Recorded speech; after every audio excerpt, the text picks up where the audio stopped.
마태복음 14장 22절에서 마지막 36절까지 말씀 한 절씩 교독합니다. 예수께서 즉시 제자들을 재촉하사 자기가 무리를 보내는 동안에 배를 타고 앞서 건너편으로 가게 하시고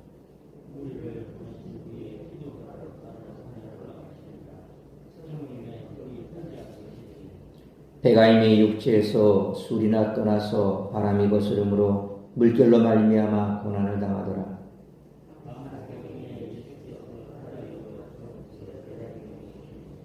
제자들이 그가 바다 위로 걸어오심을 보고 놀라 유령이라 하며 무서워하여 소리 지르거늘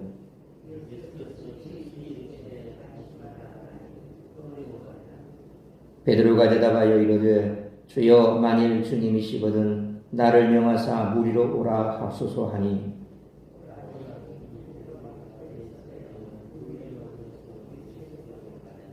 바람을 보고 무서워 빠져가는지라 소리질러 이르되 주여 나를 구원하소서 하니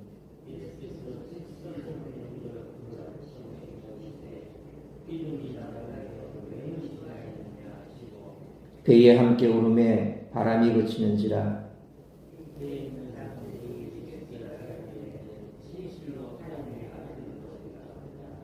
그들이 건너가 게네사렛 땅에 이르니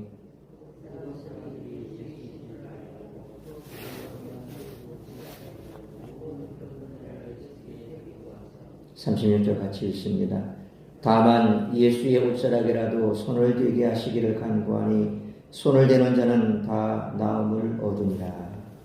아멘. 예수님은 오병이어의 현장을 급히 해산시키셨습니다. 예수님은 즉시 제자들을 재촉하여 먼저 배를 타고 건너편 게레사네로 가게 하십니다. 그 오병이어의 기적을 체험한 무리도 모두 집으로 돌려보내셨습니다. 이렇게 급히 무리를 해산시킨 이유에 대해 평행본문인 요한복음 6장 15절에 자기를 억지로 붙들어 임금으로 삼으려는 줄 아시고 라고 말씀합니다.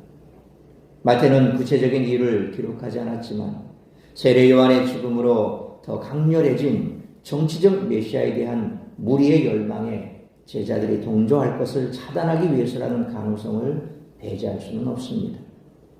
오늘 본문 22절은 제자들과 예수님이 따로 떨어졌다는 분명한 기록으로서 다음에 벌어질 중요한 사건의 개연성을 높입니다.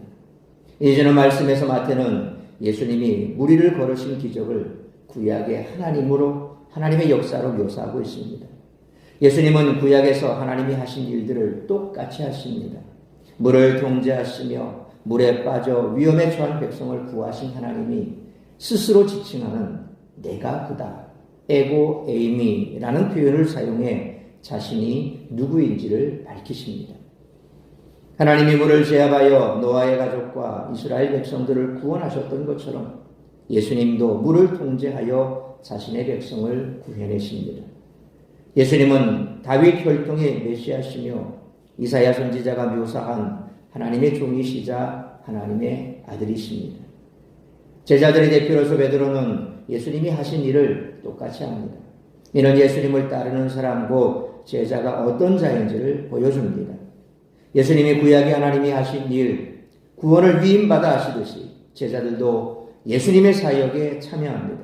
그래서 마태는 복음서 내내 제자들이 예수님의 전권에 참여하면서 성장하는 모습을 그려주고 있습니다. 28장 18절로 19절 말씀을 보면 죽음에서 부활하시고 승천하실 때 예수님은 하나님이 주신 권세와 능력을 제자들에게 위임합니다. 이런 예수님의 정권에 참여할 수 있는 길은 의심이 아니라 믿음입니다. 베드로와 게네사렛 병자들은 자신의 경험이나 지식보다 예수님을 전적으로 신뢰했을 때 예수님이 주시는 능력에 참여하여 구원을 경험했습니다. 제자들은 재능, 물질, 복음 전파 등과 같이 예수님 주신 모든 권능을 사용할 때 예수님의 동기와 태도까지 닮아야 합니다.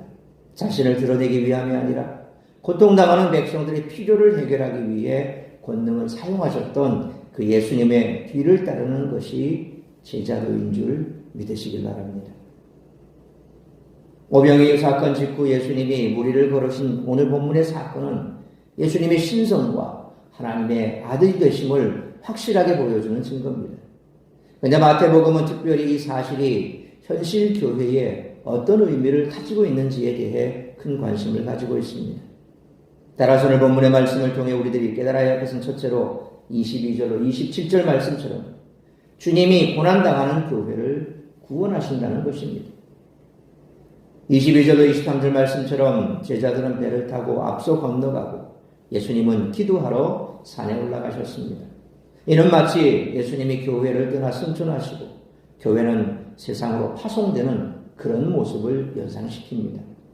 24절로 25절 상반절 말씀처럼 제자들은 무리에서 바람과 물결로 인해 고난당하며 죽음의 위험 앞에 놓여 있었는데 이는 세상으로부터 고난을 당하던 초대교회 상황과도 같습니다. 이때 25절 하반절로 26절 말씀처럼 예수님이 물 위를 걸어오시는 것을 본 이들은 유령이라 하며 두려워했습니다. 무속적 시각에 의하면 바다는 악령의 집이었기에 제자들은 예수님을 저승사자쯤으로 생각했을지도 모릅니다. 생각해 보십시오. 폭풍이 일고 바람이 세게 치는 파도가 일렁이는 그 바다 위에 시커먼 뭔가가 나온다. 그러면 대부분 사람들은 그냥 저 유령이다 라고 생각을 하겠죠. 믿음 있는 사람들도 어두컴컴한 그런 산길을 걸어가다 보면 바스락하는 소리만 들어도 쭈뼛쭈뼛하지 않습니까? 그러니까 이거는 믿음의 차원이 아니라 보통 사람들이라고 한다면 그 정도쯤은 아마 생각했을 겁니다. 이때 예수님은 즉시 27절 말씀처럼 에고 에이미 내니라고 말씀하시며 두려워하지 말라고 하십니다. 이는 호렙산에서 모세를 만나신 하나님이 출애굽기 3장 14절에 아셰르 나는 스스로 있는 자라 I am who I am 그렇게 자신을 소개하신 그 말과 똑같습니다. 소위 에고 에이미 복음서에 보면 그런 표현이 참 많이 나옵니다. 나다라고 하는 표현, 이 에고 에이미가 바로 구약 성경에 나는 스스로 있는 자니라 라고 하는 하나님을 말씀하신 그 말씀과 똑같은 말씀입니다. 그러므로 본문의 말씀처럼 교회가 세상에서 고난을 당할 때 주님이 창조주 하나님의 영광으로 나타나 구원하실 것을 믿고 주님의 몸된 교회를 통해 우리가 항상 교회가 건강하기를 기도하며 교회가 하나님의 영광을 나타내는 데 쓰임받기를 위해 기도하는 우리 모두가 되시기를 축원합니다. 두 번째로 28절로 33절 말씀처럼 주님은 믿음 없어 의심하는 교회를 책망하신다는 것입니다. 우리는 베드로의 모습을 통해 교회의 현실과 또 구원을 원하시는 예수님의 모습을 볼 수가 있습니다. 28절로 30절 말씀처럼 분명 베드로는 믿음을 가졌고 말씀에 의지해 무리를 걸었지만 바람을 보고 두려워하여 예수님께 구원을 요청했습니다. 그리고 31절 말씀처럼 믿음이 없어 의심했다는 책망을 받습니다. 이 장면은 현실 교회의 모습을 보여줍니다. 우리가 보기에 주님은 멀리 계시고 세상의 위협이 우리를 가까이 에워싸고 있습니다. 물론 어떤 상황에서는 믿음을 갖기도 하지만 금방 의심하며 무너지는 경우가 많습니다. 교회가 앞으로 어떻게 될 것인가? 이건 두말하지 않아도 우리 교회 현실과 똑같습니다. 미래는 불투명합니다. 아무것도 정해진 건 없습니다. 그러니 일부 사람들이 동요를 합니다. 어떻게 될까? 궁금해합니다.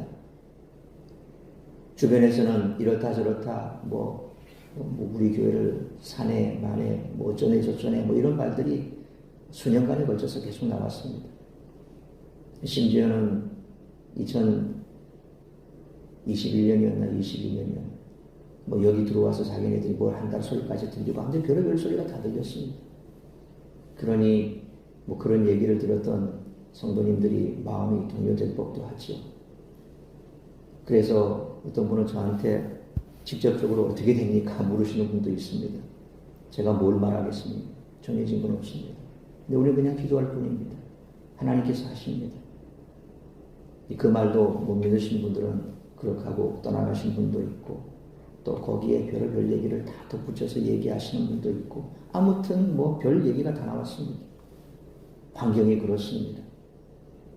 우리 주변을 둘러싼 모든 환경들이 다 그렇게 몰아가고 있으니 요동할 수밖에 없지요. 그러니 그 환경에 그만 마음이 빼앗겨버리면 베드로처럼 물에 빠진다는 겁니다. 교회 역시도 그렇습니다. 이런저런 어려운 환경 때문에 자꾸 마음 쓰고 그래서 그 환경 때문에 스스로 믿음을 포기하는 경우를 많이 보죠. 코로나를 지나면서 참 교회들이 많이 힘들었지 않습니까? 그런 힘든 교회를 위해서 과연 우리는 얼마나 기도했을까? 함께 예배하는 거 뭐 건강상의 문제로 두려워할 수 있습니다. 우리도 그렇게 해서 예배 자리에 나오지 않은 많은 분들이 있었죠. 그런데 그런 핑계로 코로나가 끝났지만 여전히 예배 자리에 못 오시거나 혹은 이제 습관처럼 자주 예배를 빠지더라도 별 문제 없이 느끼시는 그런 분들이 한국교회 안에 참 많을 겁니다. 환경이 문제가 아닌 거죠. 그 환경을 핑계로 우리 스스로가 믿음을 떠나버리는 겁니다. 베드로의 모습 보십시오. 처음에는 주님을 보고 기뻐서 나도 그럴 수 있을 것이다 믿음을 가졌지만 잠시 후 환경을 바라보니 파도가 일렁이고 바람이 불고 바다를 쳐다보니 시꺼먼 바다가 눈에 들어옵니다. 그러자 곧 물에 빠져버리지 않습니까? 믿음을 갖다가도 금방 의심하고 무너지는 모습입니다. 예수님은 이런 우리의 모습을 보시고 아시기에 27절 말씀처럼 즉시 내니라고 말씀하시고 두려워하지 말라는 겁니다. 그리고 31절 말씀처럼 구원하십니다. 모든 문제는 32절로 33절 말씀처럼 예수님이 하나님의 아들이심을 고백하는 자들에게 예수님이 임재하심으로 해결된다는 것입니다. 그러니까 그 문제가 이제 하나님의 축복의 통로로 해결될 때까지 우리는 믿음으로 인내하면 됩니다. 어떤 결과가 나오든 그건 하나님께서 우리에게 허락하신 것입니다. 하나님의 뜻이라는 겁니다. 하나님의 뜻은 마지막에 알 수가 있습니다. 우리가 이거다 저거다 속단할 이유도 없고 또 내가 원하는 대로 결과가 나오지 않았다고 해서 우리의 믿음을 탓할 이유도 없습니다. 모든 것은 하나님의 뜻에 있습니다. 중요한 것은 그 결과는 반드시 하나님의 뜻이기에 선하신 것이라는 거죠. 내가 원하는 것이 다 옳고 선한 것이 아닙니다. 내가 원하는 대로 되어야 하나님의 뜻이라고 우리는 말하면 안 됩니다. 내가 원하는 뜻이 내 뜻대로 이루어지지 않아도 하나님은 하나님 뜻대로 하십니다. 결국 그 하나님의 뜻이 우리를 형통하게 한다는 사실입니다. 그러므로 세상의 위협이 에워싸고 있는 그런 현실 속에서 믿음 없어 의심함으로 주의 책망을 받는 교회가 아니라 믿음으로 주님의 구원하심과 임재하심을 항상 체험하는 우리 사랑스러운 교회와 성도님 될 수 있기를 축원합니다. 세 번째로 34절로 36절 말씀처럼 믿음의 특권을 누리며 전하는 교회가 되어야 한다는 것입니다. 예수님이 무리를 그러신 얘기는 34절로 35절 말씀처럼 수많은 사람이 치유받는 이야기로 마무리되고 있습니다. 게네사렛에 예수님이 오시자 사람들은 그 근방에 모든 병자를 데리고 왔습니다. 병자들이 너무 많아 예수님께 다 치유받기 어려운 상황이었습니다. 이들은 36절 말씀처럼 예수님 주위로 몰려들어 옷에라도 손을 댈 수 있도록 청하였고 손을 댄 자는 모두 나았습니다. 이는 예수님이 베푸시는 구원의 성격을 보여줍니다. 모든 병자 곧 죄인들은 예수님께 손을 대기만 하면 다시 말하면 믿기만 하면 구원을 얻습니다. 주님은 죄인들을 구원하시기 위해 많은 조건을 요구하시지도 않습니다. 주님이 주시는 구원은 누구든지 믿기만 하면 받을 수가 있습니다. 우리는 믿음이라는 놀라운 특권을 가진 자들입니다. 그런데 이처럼 믿기만 하면 구원을 받는다고 해서 구원받은 것으로 끝이 난다면 그 이상 아무런 의미가 없다는 거죠.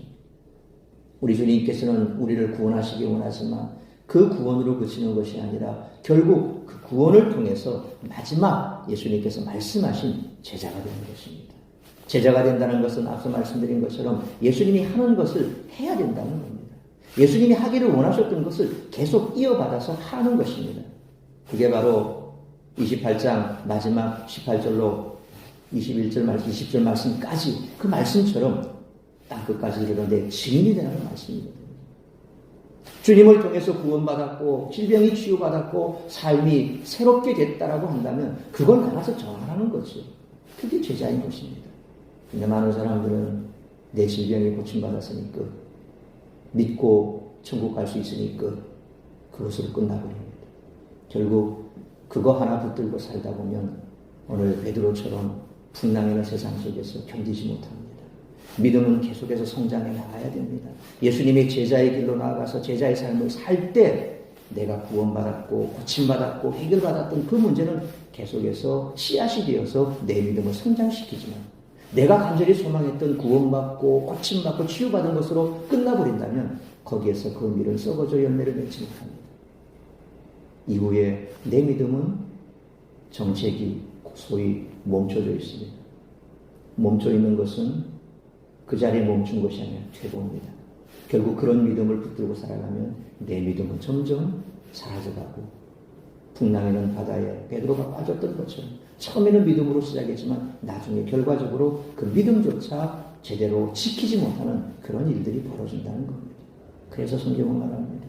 마지막 끝날 때까지 우리가 그 믿음을 어떻게 지킬 수 있을까? 주님께서 탄식하지 않습니까? 마지막 날에 내가 믿는 자를 보겠느냐. 고난이 오고 어려움이 오고 초대교회에서는 밖에 바람이 불었을 때 과연 누가 그 믿음을 지킬 수 있을까? 분명 주님 다시 오시기 전 큰 환란이 있을 겁니다. 우리가 그 큰 환란을 어떻게 견디겠습니까? 좌우로 몰아치는 그 폭풍우의 그 현장 속에서 우리가 어떻게 우리의 믿음을 지켜낼 수 있겠습니까? 끝까지 주님께서 말씀하신 그 말씀대로 살아가는 것입니다. 그러므로 믿음으로 구원받은 성도들이 모인 교회이므로 이 믿음의 특권을 누리고 전하는 우리 사람에게 둘 수 있기를 축원합니다. 사랑하는 성도 여러분, 제자들의 눈에 비친 물결의 모습이 제각각 다른 것처럼 우리 앞에 놓인 걱정과 근심, 두려움의 양상은 다 다를 것입니다. 그러나 궁극적 해결 방법은 단 한 가지며 이미 우리에게 주어져 있습니다. 천지를 지으신 하나님, 그 아들 예수 그리스도를 우리는 알고 믿고 있습니다. 주님이 우리와 함께 하시고 우리를 지키심을 의심하지 않는다면 우리는 반드시 풍랑이 넘실대는 바다 위를 유유히 걸어갈 수 있을 것입니다. 그러므로 부족한 믿음을 새롭게 하여 주님을 온전히 의뢰하여 모든 어려움을 극복하는 우리 사랑생교회 성도님들 되시기를 주님의 이름으로 축원합니다. 기도하겠습니다. 거룩하신 아버지 하나님, 은혜와 사랑을 감사합니다. 오늘도 말씀으로 예배로 이 하루를 시작하게 하시니 감사합니다. 오늘 주신 말씀처럼 교회가 바로 주님께서 원하시는 바 그 믿음의 제자들로 가득가득 채워줄 수 있기를 원합니다. 믿음으로 시작하였지만 믿음 없어 결국 풍랑이는 바다에 빠졌던 베드로, 그 베드로처럼 우리에게 이와 같은 환경적인 어려움이 때로 우리의 믿음을 바닷속에 빠뜨릴 때가 있습니다. 주님은 우리를 구원하십니다. 연약하고 부족하지만 그럼에도 불구하고 주님은 우리를 구원하시기 위해 오셔서 우리를 구원해 주십니다. 항상 어떠한 환경 속에서라도 우리를 구원하실 분은 예수 그리스도, 천지를 지으신 창조주 하나님이심을 믿어야 할 것입니다. 이 믿음이 떨어지지 않기를 위해서 기도해야 할 뿐만 아니라 주의 몸된 교회가 세상 가운데서 이처럼 믿음 없는 자로 가득하여 주님의 책망받는 곳이 아니라 주님께서 주신 이 믿음의 특권을 누리고 또한 땅끝까지 이르는 내 증인되라 말씀하신 제자들이 되어 이 말씀을 증거하는 그러한 성도들이 될 때에 교회는 계속해서 주님 오시는 그날까지 성장해 나갈 줄로 믿습니다. 세상 가운데서 빛과 소금의 역할을 감당하는 교회가 될 줄 믿습니다. 마지막 시대의 구원의 방주 역할을 감당하는 그런 교회가 될 줄 믿습니다. 우리 사랑생교회가 주님 오시는 그날까지 계속해서 이곳에서 지역을 섬기고 열방을 섬기는 교회로 세워져 나갈 수 있도록 믿음의 주의 백성들로 가득 채워지는 그런 교회가 될 수 있도록 우리 한 사람 한 사람이 믿음으로 주님께서 주신 그 말씀을 잘 지켜 준행하는 제자가 되기를 힘쓰는 우리 교회와 성도들 될 수 있기를 간절히 빌고 소망합니다.